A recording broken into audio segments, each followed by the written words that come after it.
Okay, so hi everyone. I'll just introduce myself for the sake of the people who might be joining from online. I am Lindsay Jibb. I am a nurse scientist at the Hospital for Sick Children and a assistant professor at the University of Toronto. And my background as a nurse is in pediatric hematology oncology. So it's actually the only place that I've ever practiced clinically. I started at Sick Kids on 8A. Straight after I graduated from nursing school and sort of been in the field ever since. So it's my great pleasure to be here today to talk to everybody about child and family focused research priority setting in Canadian pediatric cancer. I want to talk to you a little bit about the agenda that we've worked alongside stakeholders in the community to develop, and then one of the priorities that we've been working on, hoping to address at least a piece of it with some project work. And I want to make clear that OPAC has been really critically helpful in all of the work that I'm going to present, and I'll try to highlight as I go through areas where OPAC specifically provided great help to us, but there's certainly other areas. Really, they've been involved since the beginning and for sort of years even before this project. So it's really my great pleasure to have the opportunity to talk today to the group. Okay, so what am I going to talk about? I'll do a background. Just really talking about the pediatric priority setting partnership in general, then the methods that we use to develop out our research agenda, then the results of the agenda. So what we found, what are the research priorities for pediatric cancer within Canada, and then a little bit of the work that we've done, as I say, to try to address some of these priorities, or at least start to address them, and then some conclusions as well. So first of all, need to kind of let you know what the James Lind Alliance is, and this is a UK-based initiative that started in 2004. It's a part of the National Institutes of Health Research in the UK, and what they've done through the James Lind Alliance is aim to bring people together to set priorities for research. So patients and people who use healthcare services, combined with families and caregivers, combined with healthcare professionals, all aiming to develop research priority areas within certain health focuses. And so the James Lind Alliance has done a lot of work since 2004. They have a specific methodology that they follow to develop out these research priorities. And they've done so in a number of different health areas, mainly in the UK, but starting to work more internationally as well. And so our study was the first study to use this James Lind Alliance methodology to develop out a priority set of research items within Canada, and specifically focused on children with cancer. So just close it. So what are the terms that I'll use? I'll probably keep saying a few of these terms and just want to kind of orient everybody to them as I sort of rattle through. The first is PSP, which is Priority Setting Partnership, and this is kind of all the work that we did within the James Lind Alliance to develop out our research priority set. There's a number of phases, and I'll go through each in turn.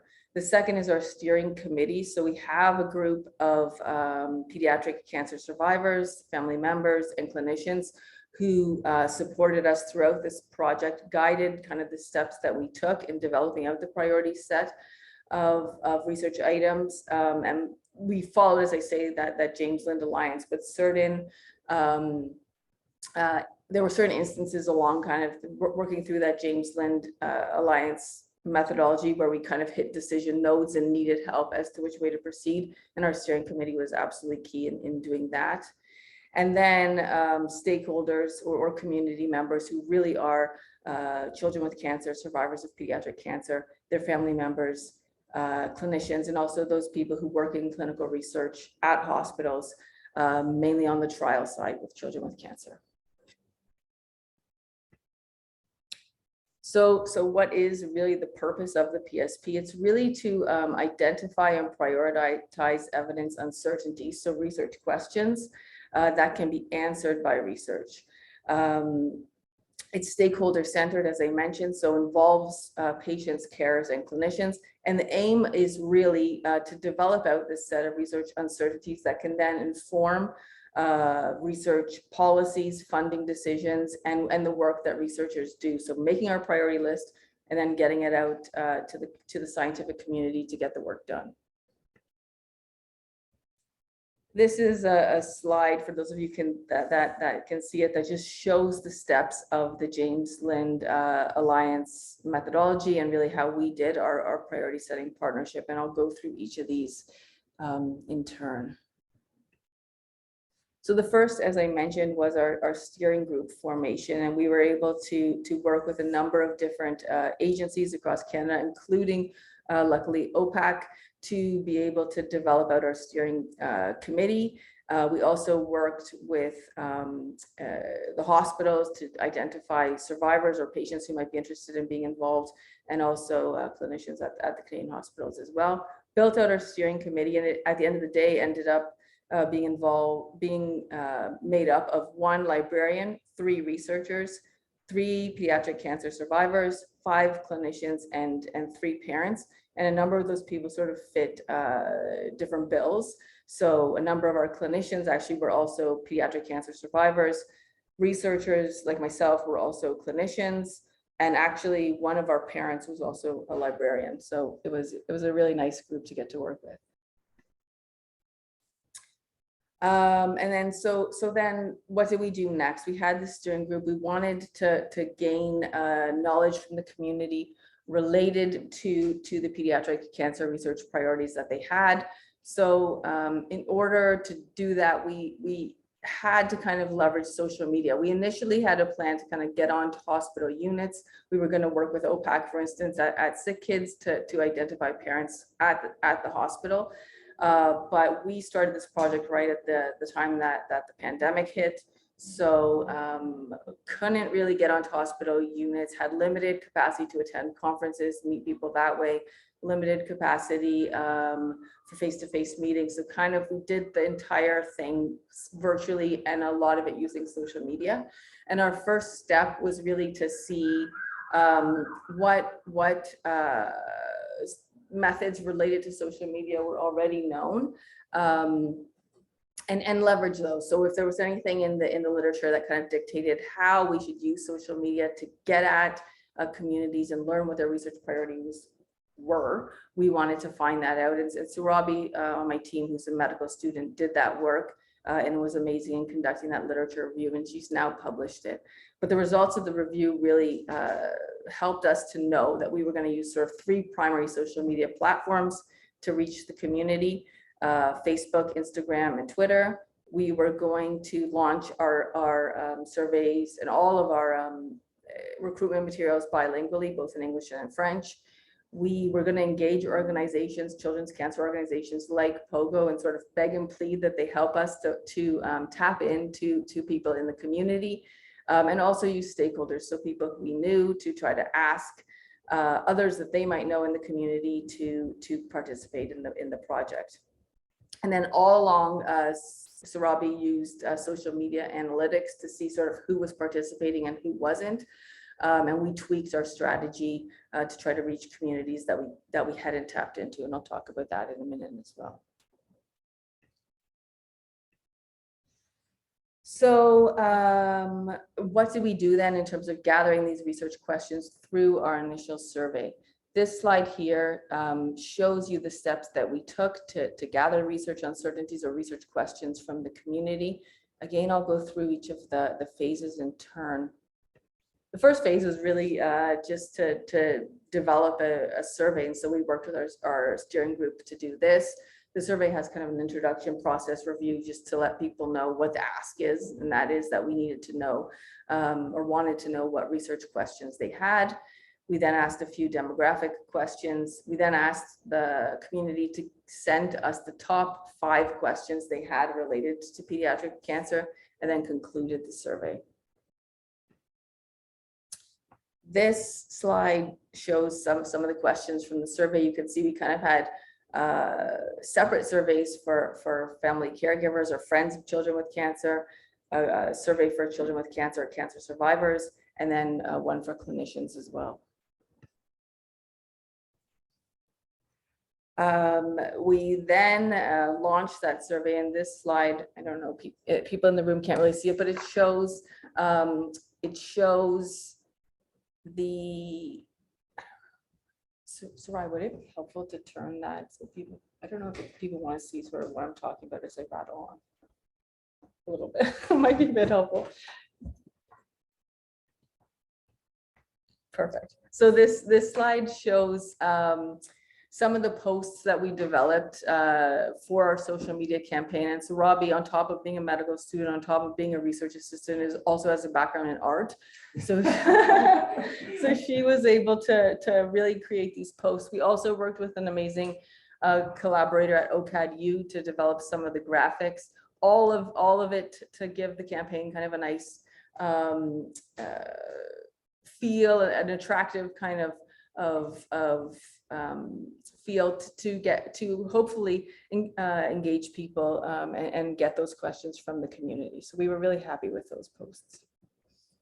How did our initial survey roll? We had 350 plus participants submit questions, which was absolutely incredible. We received back from those 350 participants over 600 questions. And then we had about a 10,000 plus social media reach. So about 10,000 people engaged with our content, which we were really happy about.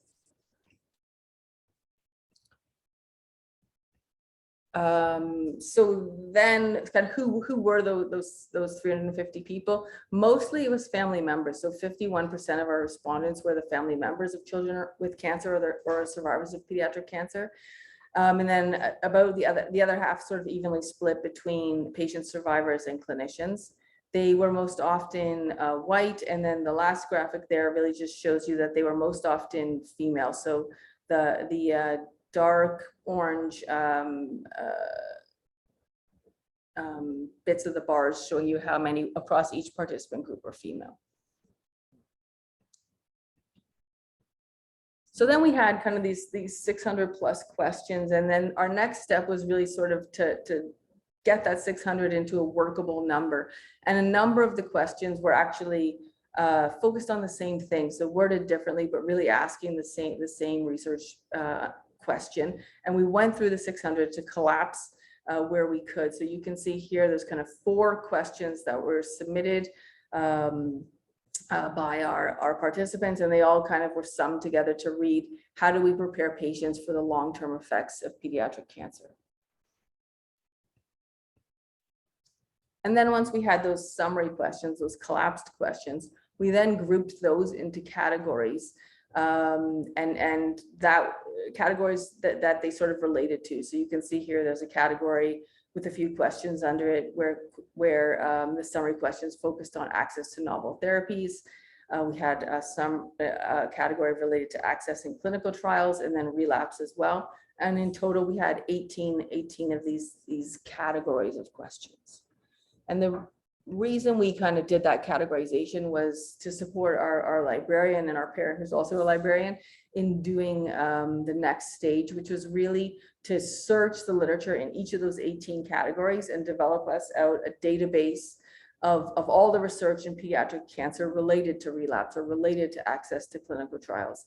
And then we compared each of our questions against the literature to see if those questions had already been asked by the literature. So remember, we're trying to kind of develop out an agenda of research questions that researchers can address next, that funders can fund next. And so many questions have actually already been asked and answered in the literature, and maybe their researchers don't really need to pay attention from a point of view of generating research for those questions, but we need more help with implementation of that evidence into practice. So we were focused on those unanswered questions. We combed through the literature, comparing each of our questions against the database, and coded each question as either answered by the literature, unanswered, or partially answered. We audited that process, and then only those questions that were unanswered or partially answered were put forward for prioritization. And so we had 50 of those questions. 50 questions went forward for prioritization. And what was our prioritization survey? It was again kind of back to the drawing board, using our social media strategy and working with our partners like OPAC to ask the community to help us determine from these 50 questions, which are the priorities. They're probably all great questions, but which ones should be addressed kind of first and foremost. What did our survey look like? We again had introduction process review to let people know sort of what we were hoping they might help us out with. Demographic questions, this interim prioritization task where we had 50 questions that were unanswered, and asked the group to choose the 10 they thought were the most important, and then a conclusion. Here is a slide just showing you again that we had unique questions for each of our participant groups. And this is our closing question item, whereby we asked people who might be interested in participating further to give us their contact information. In fact, this group was sort of made up our final workshop group, and I'll talk about them in a minute. So again, back to our social media strategy, back to Sarabi's amazing artwork, and she created out more posts, more ways to engage the community in helping us with this prioritization work.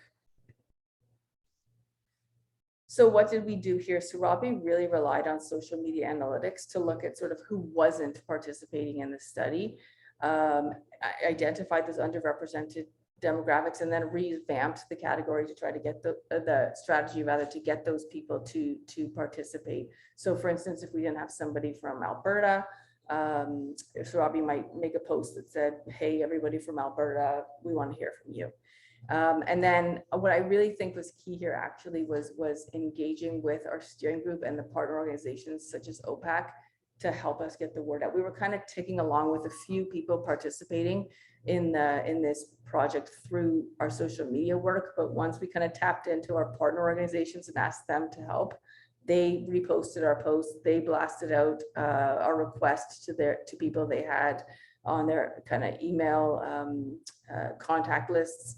Then we saw this huge spike in participation. So extreme thanks to be extended to those groups. And so how did we do on the interim survey? We had over 200 participants, which is actually a great number for these JLA type projects. This is kind of the number that JLA has seen in much more common illnesses. So illnesses like heart disease, for instance, but not in rare illnesses like pediatric cancer. So I think it just speaks to the engagement of the community. We identified from the 50 questions, 24 that the community found to be the most important, and we put those forward for final prioritization. And then we had about 11,000 impressions on our social media content there. Who participated in our final or in our interim survey? Again, mostly family caregivers, about 51%, and then an even split between patients, survivors, and clinicians.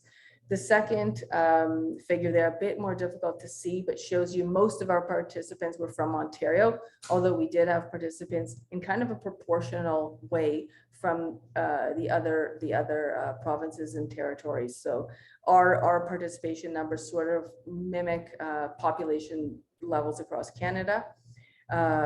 Most of our participants, again, identified as white, and most were female.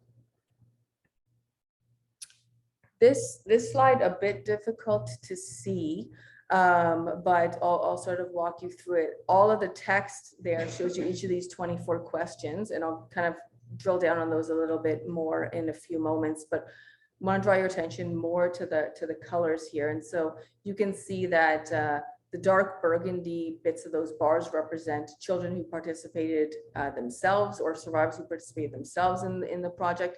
The light peach kind of color representing parents who completed the survey on behalf of their children, orange representing parents, and then yellow representing clinicians. So all of the 24 questions really had representation from each of these participant groups. So we were really happy to be able to say that these questions are important to all of these people, not just clinicians, for instance. And then we worked to drill down those 24 questions into a list of 10. And this is kind of a JLA marketing tool. It's kind of 10's a nice number to put forward. Again, not to say the entire 24 aren't important, but we built out maybe the 10 that need to be addressed kind of first by researchers according to the community. And to do this work, what we did is really hold a 2-day final workshop. Did that on March 19th and March 26th. It was attended by 24 participants, 5 were survivors, 10 family caregivers, 9 healthcare professionals, 3 observers, and 1 person there to provide emotional support should it be needed. This slide describes sort of what we asked the participants to do. They were separated into 4 different groups. Each group was led by an experienced JLA facilitator. And then we kind of presented them with the 24 questions. First asked them to decide which of these is high, middle, or low priority. And then next asked them to say, okay, now that you've sort of partitioned them out that way, let's rank them 1 to 24. These are slides to show the workshop in action. You can see we held it entirely virtually via Zoom with the 4 different groups, and it actually worked very well. This is the other 2 groups. And here are the results that started to come out of the prioritization workshops. So blue representing those highly valued questions, the ones that the groups thought were most important. And you can see that sort of there's good consensus across the 4 groups. So group 1, group 2, group 3, and group 4 have most of their blue questions reflected in the total blue items across all 4 groups. And then this is our lower ranked questions. And again, fairly good consensus. The bottom of the table really looking much more red, indicating that all 4 groups sort of thought those questions were lower priority. And then we started to trickle up to some more blue at the top. So then what were our research priorities? They're listed here. And so it's funny because I love each and every one of these questions. I love talking about the project, but it's very difficult to sort of read through 10 kind of wordy questions. So what I thought I might do for the purpose of this presentation is sort of talk about the themes that the questions represent, but I'm extremely happy to be able to share these questions with anybody who wants them. We're very dedicated to getting these questions out to researchers, funders, community members. So absolutely we'll share each and every one. But what you can see is what the questions, the top 10 really started to talk about were minimizing barriers to accessing care. And these barriers to accessing care might be regulatory barriers to novel clinical trials, or they might be barriers to accessing care related to geography, where kids live in Canada, the language that kids speak, these types of things as well. We also had questions that focused really on improving capacity for implementations of how do we get research that's out there into practice. And then finally, a number of questions really focused on delivering holistic and psychosocial care. So how do we improve the physical health status, the mental health status, and the psychosocial health status of children with cancer, cancer survivors, and their family members. And then here are the remainder of the 24 priorities. Again, they can probably be grouped into those 3 main themes as well. And I'm very, very happy to share these. I'd actually love that opportunity. So in kind of a homage to Sarabi, I really want to just focus on how well she did with her social media campaign. So at the end of the day, we had over 1,500 followers. She made over 400 posts. We had over 20,000 people engage with our content, and a huge thank you to our partner groups who got the word out across Canada and really helped us in getting these great numbers, especially OPAC, who I've featured quite centrally on the slide. So then what I thought I might do with just a bit more of my time here is talk about how we are doing some work to address these research priorities. And so wanted to focus kind of on 4 research priorities and think about pain as a psychosocial problem that my group is trying to tackle. And Susan's been absolutely integral in this project from the very beginning. So a huge shout out to her. But you can see a few questions here. One relates to how parents and caregivers can best support their child's physical and mental health during and after cancer. We're going to talk about an app that we've designed to do just that with respect to pain. How can treatment-related long-term effects be prevented and managed in children with cancer and survivors? I'm going to talk about pain as a psychosocial problem during cancer treatment that can then become a chronic health problem if not managed initially. How can families and friends impacted by pediatric cancer be best supported? We're going to talk about a tool that can do that work to empower parents during the time that their child has cancer. And then what are the physical, mental, and other psychosocial health effects of cancer on children? Pain, we know, is one, and this tool can also help us in measuring that pain to then be able to intervene.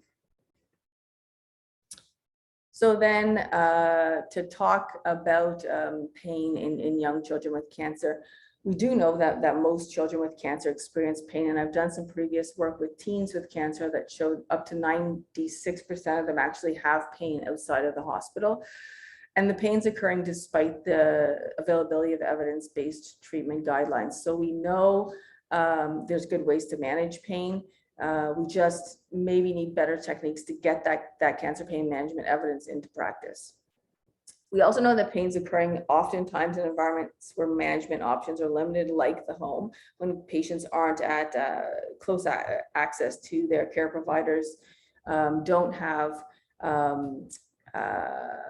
access to strong pharmacological pain management supports as well. And then finally, want to make the point on this slide that younger children receiving outpatient cancer care may be particularly vulnerable to undermanaged pain. And this is because they have a limited ability to self-report, so find it difficult to be able to tell their parents what their pain looks like. And then they really rely on caregivers, whether that be clinicians or caregivers, to do the work of managing their pain. And they're not as capable as maybe older people with cancer to manage their own pain. So then that brought us to our study aims, which were really to understand the experiences of parents of these younger children with cancer and their oncology clinicians as they relate to assessing and managing pain outside of the hospital. And then also to look at a digital access solution. So to see if an app particularly might work from the point of view of parents and clinicians to support parents in managing pain at home. And if it would work, what kind of aspects did the app need to give it the best chance of being effective? So what did we do? We recruited parents of children 2 to 11 years who were spending at least 25% of their time outside of the hospital and who had had pain in the previous week from both SickKids and the Children's Hospital of Orange County in Orange, California. We also recruited the clinicians caring for those children at both sites too. We interviewed both of these groups, and then we conducted a thematic analysis to look at sort of what they were telling us as it related to our study themes. Who participated? We recruited a group of parents that was made up of 21 parents. Most were mothers, some fathers and one stepmother also included. Most were 30 to 39 years of age, and most identified as white. When we looked at the clinicians, we had a bigger variety of age ranges for our clinicians. They were multidisciplinary in terms of their professions, although most were nurses. And they told us they'd been working on average in pediatric oncology for 10 years. And so what did we find with our AIM-1 results? We kind of grouped everything that we heard from these groups into 3 main themes. The first related to the child's multidimensional pain experience at home. The second related to the impact of pain on the family. And then the third related to the pain assessment and management techniques that parents were already doing at home and what added support recommendations they had for us. I'll try to kind of briefly go through each of these themes. I do want to kind of read through the quotes just because I think that many of them are so meaningful from our parents. But when we asked about children's multidimensional pain experience at home, what we did find is that younger children with cancer do have pain at home, not surprisingly, but not known in the literature. And this pain is severe at times. So this mom said, yeah, he'll cry. Before he'll cry, he'll speak out like, mommy, I can't eat. My tongue hurts, my throat hurts. I have pain here, my chest hurts. When we asked about how often this pain is occurring, a parent told us it's probably every week, 1 or 2 times, different pains, different levels each time. And then another parent told us that in terms of the duration of pain, in the best case scenario, it's an hour. That's the best case scenario. With one chemo, she was really having pain for a long time, like for days. So pretty protracted and frequent pain. And then when we asked about how pain was interfering with children's functioning, a clinician says, then when I meet them in clinic, their child is very reluctant to move and get out of bed because of their experience with pain. And that's kind of an obstacle we have to overcome. So pain really in these younger children at such a level that they find it difficult to even mobilize in some cases. What about how this pain impacted on the family unit? We found out from parents that there were strong kind of emotional impacts of their child having pain. So mother says, there's just so much going on. They're complaining a lot. You know, my child used to say, make it stop. And you don't know what to do. And he'd complain of everything, headaches, legs feel like noodles. He'd say his legs felt broken and we don't know what to do. So a lot of distress in that parent related to their child's pain. In terms of the work that parents have to do to manage pain at home, a mother said it's stressful for us because our minds just start running and there's no one. I can't get a hold of anyone. I can't call. I don't know who to call if I've already called the one number that I have. And I've been in that situation where I'm waiting for hours, days, and I don't get that call. So really needing support from the hospital to do this kind of pain work at home. And then we also had another sub-theme that we classified as practical effects of pain. And this was really looking at sort of how pain impacted on the things that parents did. And a parent told us, so now it's really my focus, speaking of the child's cancer pain.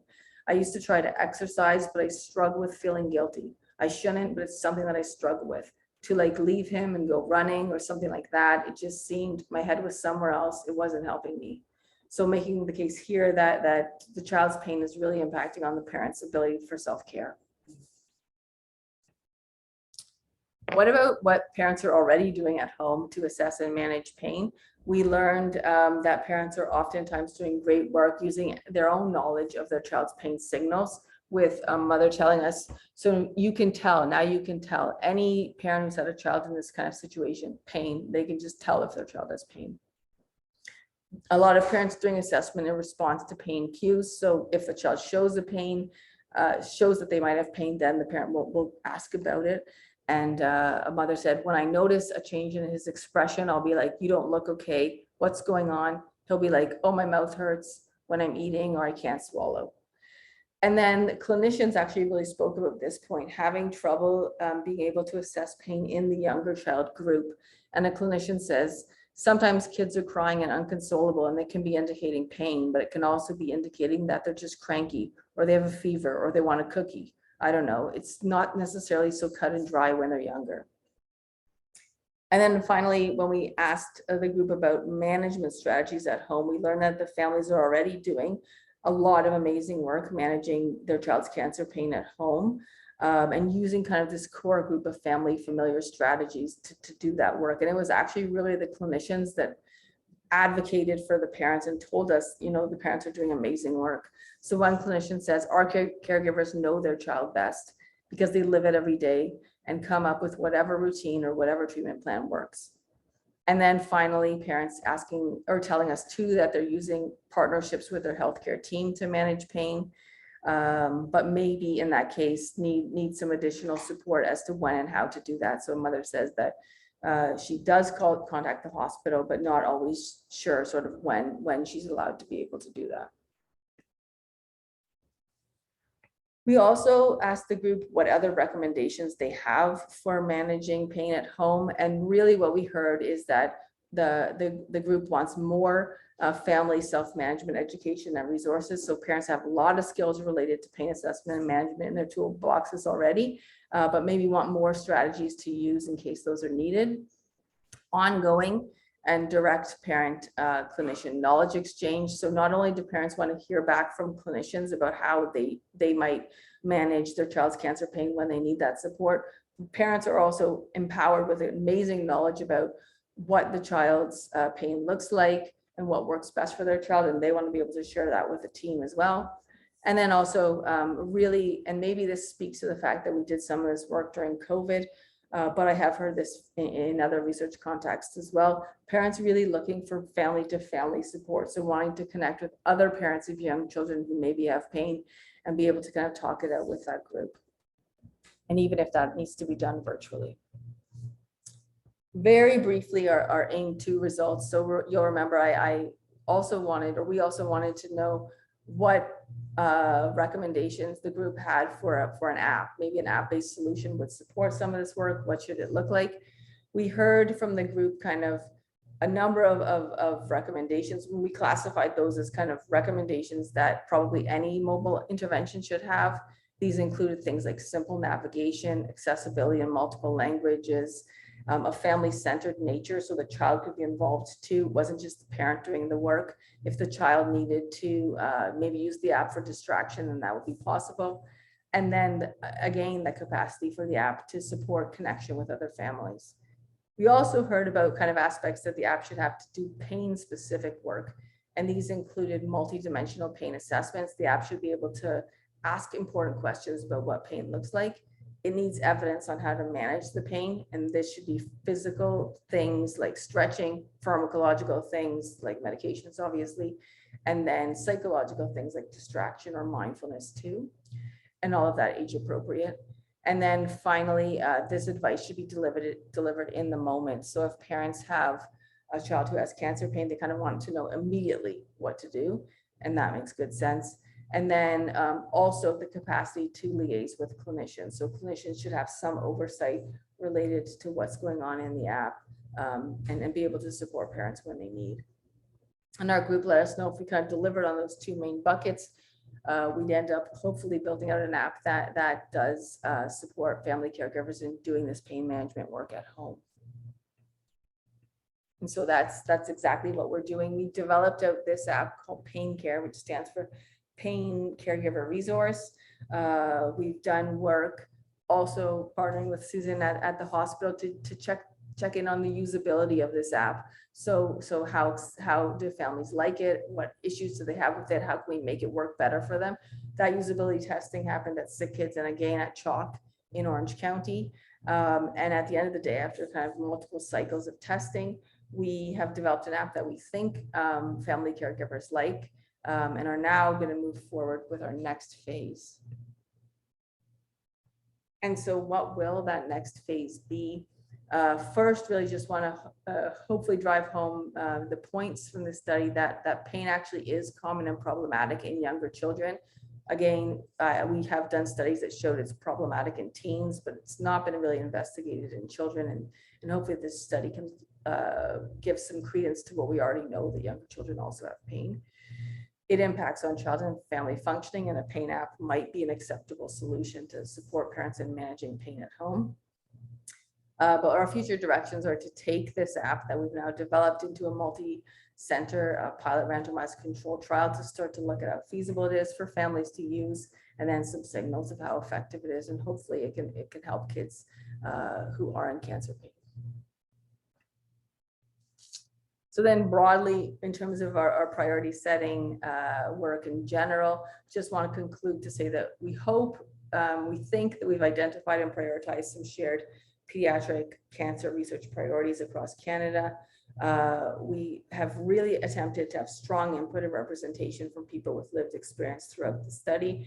We don't think that these people have typically been involved in setting research agendas in a very unfortunate way. So hoping that this study, these research questions can really be taken forth because they do represent the voices of those communities.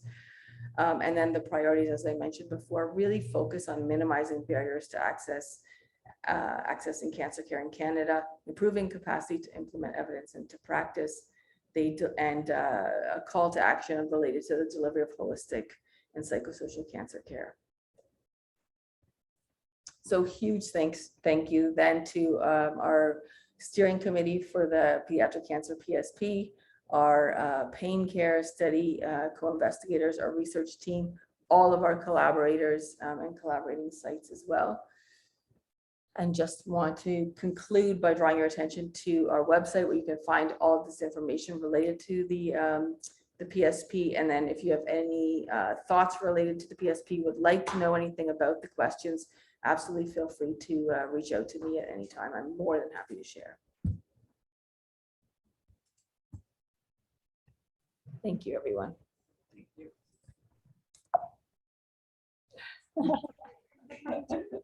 Thank you, Lindsay, for an excellent presentation. Does anybody have any questions for Lindsay?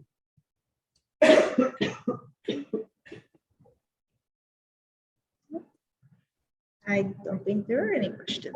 We've covered everything. I'll take it as a good sign that I maybe covered the priorities in a nice way. This is one of my first times talking about them. It's my pleasure to be able to do so. But again, please reach out to me if you'd like to have a copy of these questions, and if you think that you can get them in front of any eyes that might use them. That's really our priority here. Great, thank you. Make sure you check out the website, and we'll have this recording up on our OPAC YouTube channel next week in case you want to watch it again, and we'll share it with all our families as well. And of course, OPAC is here to support families. As always, you can check out our website, opacc.org, and join our parent liaisons at their Tuesday evening at 7:30 p.m. every week for their drop-in support groups, if you want to just chat or have any questions about anything. So thank you for joining us today, and yeah, have a good weekend. Take care, everyone. Bye.